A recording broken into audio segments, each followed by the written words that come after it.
प्रिय विद्यार्थियों, online class में आपका एक बार फिर से स्वागत है।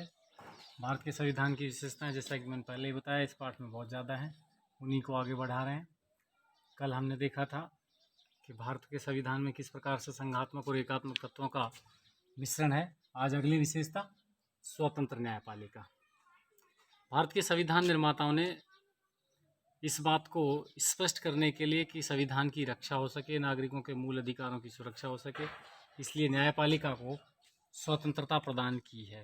स्वतंत्रता कई प्रकार से है कि न्यायपालिका में जो न्यायाधीश काम करते हैं उनकी नियुक्ति राष्ट्रपति द्वारा होती है, अर्थात न्यायपालिका के न्यायाधीशों की नियुक्ति में प्रधानमंत्री व उसके मंत्री परिषद का कोई विशेष योगदान नहीं होता है सैद्धांतिक रूप से।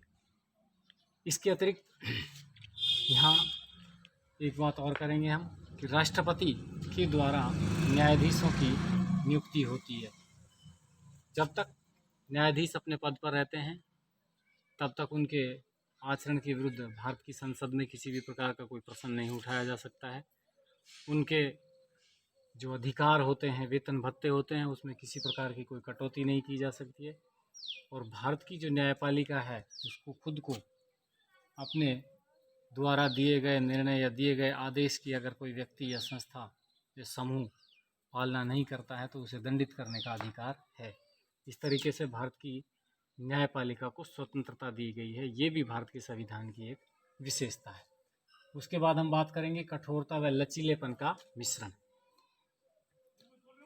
सबसे पहले तो हम ये जानें कि कठोर संविधान कौन सा होता है और लचीला संविधान कौन सा होता है। जिस संविधान में आसानी से संशोधन हो जाता है वह संविधान लचीला कहलाता है, अर्थात जिस संविधान में संशोधन की प्रक्रिया आसान हो, सरल हो, वो लचीला संविधान कहलाता है। दुनिया में सबसे जो ज़्यादा लचीला संविधान है वो इंग्लैंड का है।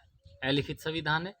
वहाँ कानून जो होते हैं वो उनकी परंपराएं और जो अभिसमय होते हैं, अभिसमय जो प्राचीन काल से मान्यताएं चली आ रही हैं उनको अभिसमय कह देते हैं, उन्हीं को वहाँ कानून का रूप दिया जाता है और उनमें आसानी से संशोधन हो जाता है। इसलिए इंग्लैंड का संविधान सबसे लचीला संविधान माना जाता है।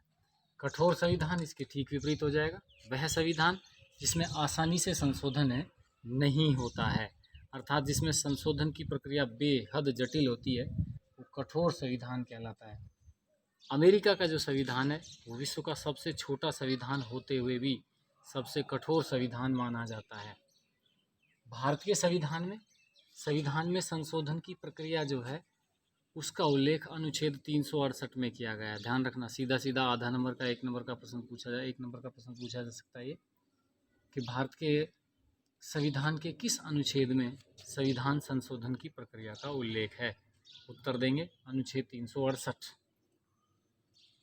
अनुच्छेद 368 में भारत के संविधान में संशोधन की 3 विधियों का उल्लेख है।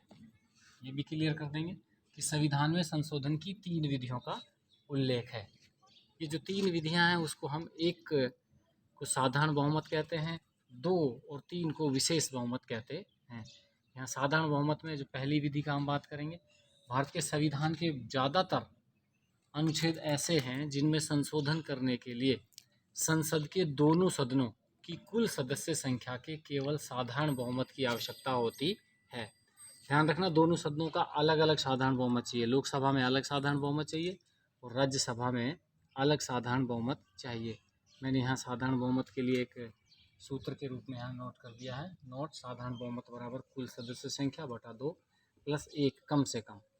जैसे मान लो लोकसभा की साधारण बहुमत निकालना है तो निर्वाचित सदस्यों का साधारण बहुमत निकालने के लिए वर्तमान में लोकसभा की निर्वाचित सदस्यों की जो संख्या है वो 543 निर्धारित है, तो 543 बटा 2 और प्लस 1, तो इन सब के बराबर जो है वो कम से कम इतने सदस्य होने चाहिए। और फिर इसी प्रकार से राज्यसभा में होने चाहिए, तभी वो संशोधन लागू होता है। ये पहली विधि। दूसरी विधि जिसको हम विशेष बहुमत विधि कहते हैं, इसमें क्या होता है कि संसद के दोनों सदनों अर्थात लोकसभा और राज्यसभा का कुल सदस्य संख्या का साधारण बहुमत और जो उपस्थित सदस्य होते हैं, जिस दिन उस मुद्दे पर मतदान होना है उस दिन सदन में जितने उपस्थित सदस्य होते हैं उन दोनों का उनका 2/3 बहुमत होना अनिवार्य है। और ये दोनों ही शर्त पूरी होनी चाहिए। साधारण बहुमत भी क्लियर हो जाना चाहिए और उपस्थित सदस्यों का 2/3 बहुमत भी पूरा हो जाना चाहिए, लोकसभा में भी और राज्यसभा में भी, तभी वो संविधान संशोधन माना जाएगा। और जो तीसरी विधि है वो भी विशेष बहुमत में आती है, ये सबसे ज़्यादा जटिल विधि है। इसमें दोनों सदनों की कुल सदस्य संख्या का साधारण बहुमत, दोनों सदनों में उपस्थित सदस्यों का 2/3 बहुमत तथा कम से कम आधे राज्यों, जिनको प्रांत कहेंगे हम, की विधानसभाओं का समर्थन प्राप्त होना चाहिए। कुछ अनुच्छेद ऐसे हैं जिनमें संशोधन करने के लिए इस प्रकार के बहुमत की आवश्यकता होती है। तो देखा जाए तो भारत के संविधान में जो संशोधन की 3 विधियां हैं, पहली विधि बेहद सरल है, इसलिए हमारे संविधान को हम लचीला संविधान कह देते हैं, उस आधार पर आसानी से संशोधन हो जाते हैं।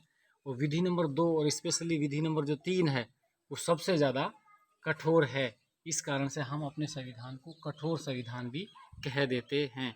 तो इस तरीके से भारत के संविधान की एक विशेषता ये है कि इसमें कठोरता और लचीलेपन का मिश्रण भी है।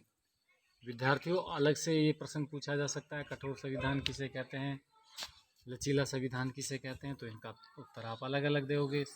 एक नंबर का प्रश्न पूछा जाएगा, दुनिया में सबसे कठोर संविधान, अमेरिका सबसे लचीला संविधान, इंग्लैंड। आज के लिए इतना ही। बोर्ड पर जो है उसको आप अपनी नोटबुक में अंकित करेंगे। धन्यवाद।